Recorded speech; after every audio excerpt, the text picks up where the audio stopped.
brought to you by Silver Pumps. Top quality और consistent performance के लिए सिर्फ सिल्वर पंप्स, नाम याद रखना। वक्फ संशोधन विधेयक 2025 पर हमारी पार्टी लोक जनशक्ति पार्टी रामविलास का पक्ष रखने देने के लिए मैं माननीय अध्यक्ष जी का आभार प्रकट करता हूं। अध्यक्ष जी, जब यह विधेयक अगस्त 2024 में आया था तो उस वक्त सबसे पहले हमारे राष्ट्रीय अध्यक्ष चिराग पासवान जी ने ही मंत्रिमंडल में रहते हुए ये कहा था कि इस पर व्यापक चर्चा होनी चाहिए और इसीलिए इस बिल को किसी समिति को भेजा जाए ताकि इस पे सभी प्रभावित पक्षों के राय को विचार को जाना जाए। इस विधेयक का मूल उद्देश्य वक्फ संपत्तियों के प्रबंधन में पारदर्शिता, उत्तरदायित्व और न्याय संगत व्यवस्था को स्थापित करना है। और आपने देखा होगा अध्यक्ष महोदय कि वक्फ करने की जो 3 कंडीशंस हैं उसमें रिलीजियस और पायस, परमानेंट डेडिकेशन और लेजिटिमेट ओनरशिप होना जरूरी है। लेकिन जब वक्फ पे विपक्ष की तरफ से विरोध किया जाता है तो सिर्फ धार्मिक पक्ष को लेकर के ही विरोध किया जाता है। धार्मिक पक्ष के अलावा भी वक्फ प्रबंधन का एक आर्थिक पक्ष है, एक सामाजिक पक्ष है, एक विधिक लॉ का पक्ष है और एक प्रशासनिक पक्ष है। लेकिन दुर्भाग्य की बात है कि इस विधेयक के विरोध में हमेशा विपक्ष धार्मिक पक्ष को ही उठा करके, डरा करके, लोगों को बता करके कि आपका दरगाह चला जाएगा, आपके मस्जिद चले जाएंगे, इसी को उठाता है ताकि उनका वोट बैंक हमेशा उनके पास बना रहे। सच्चर कमेटी की रिपोर्ट स्वयं यह कहती है कि मुस्लिम समुदाय सामाजिक और आर्थिक स्तर पर चुनौतियों से जूझ रहा है। लेकिन आश्चर्य की बात है अध्यक्ष महोदय कि विपक्ष इन वास्तविक मुद्दों पर चर्चा नहीं करना चाहता है क्योंकि इससे उनके राजनीतिक षड्यंत्र और उनके प्रायोजित नैरेटिव पर प्रश्न चिन्ह खड़े हो जाते हैं। नहीं तो अध्यक्ष महोदय मुझे बताया जाए कि क्या बात है कि सिंगापुर जैसे छोटे राष्ट्र जहां महज 200 वक्फ की संपत्तियां हैं, वहां पर संपत्ति से आय एक साल में 42 करोड़ से ज्यादा होती है। लेकिन यहां सच्चर कमेटी के हिसाब से जहां 5 लाख की वक्फ की संपत्तियां हैं, जहां 6 लाख एकड़ से ज्यादा जमीन है, 1 करोड़ 20 लाख एकड़ से ज्यादा संपत्ति होने के बावजूद आय सिर्फ 163 करोड़ होती है। आखिर कहीं तो कुछ न कुछ कमी है।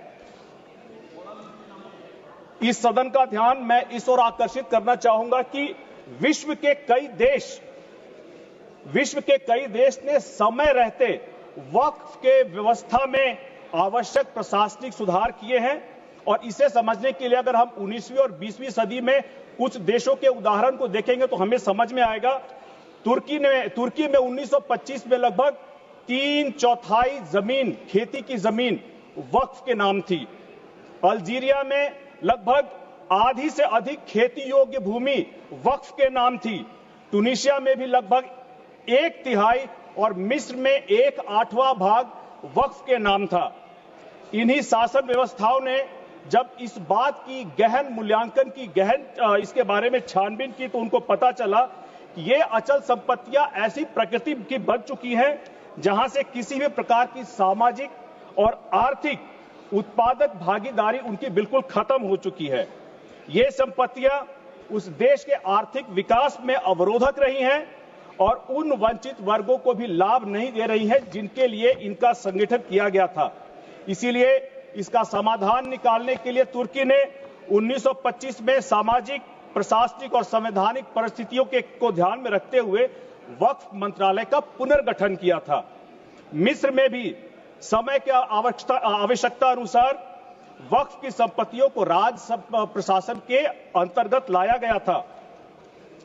इन निर्णयों को संबंधित देशों ने उस समय राष्ट्रीय प्राथमिकताओं और जनहित को ध्यान में रखते हुए आवश्यक और उपयुक्त माना था।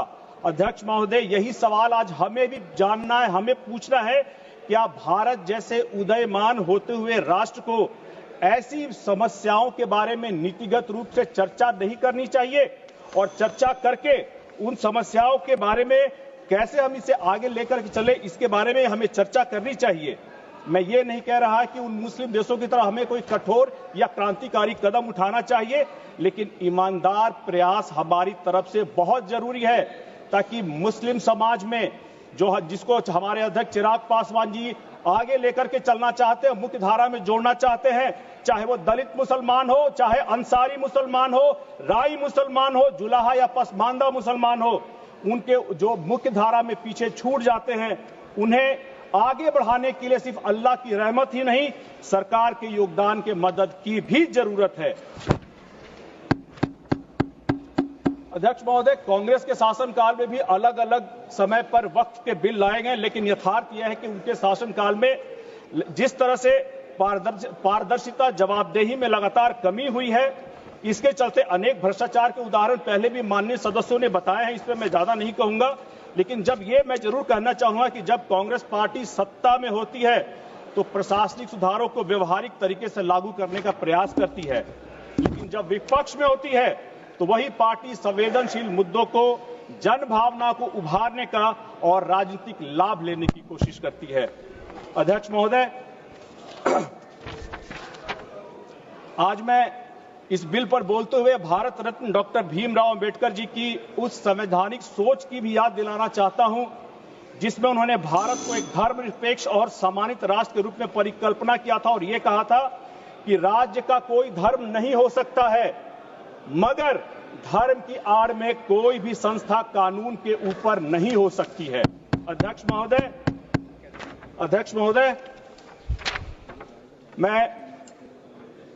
मैं अति सम्मान पूर्वक यह कहना चाहता हूं कि वक्फ के मुद्दे पर जिस तरह से हमारे राष्ट्रीय अध्यक्ष चिराग पासवान जी के विरोध में फतवा लाया गया, अभी आपने भी सुना होगा समाचार पत्र के माध्यम से, तो उन लोगों को मैं ये जवाब देना चाहूंगा कि आप लोगों को उस पुत्र से शिकायत है जिसके पिता ने मुस्लिम मुख्यमंत्री बिहार में बनाने के लिए अपनी पार्टी के अस्तित्व को खतरे में डाल दिया था, लेकिन आज जब वक्फ का बिल आया है, आपके समाज के लिए बिल आया है, तब आप उनके साथ खड़े हैं जिन्होंने उस वक्त मुस्लिम मुख्यमंत्री का विरोध किया था।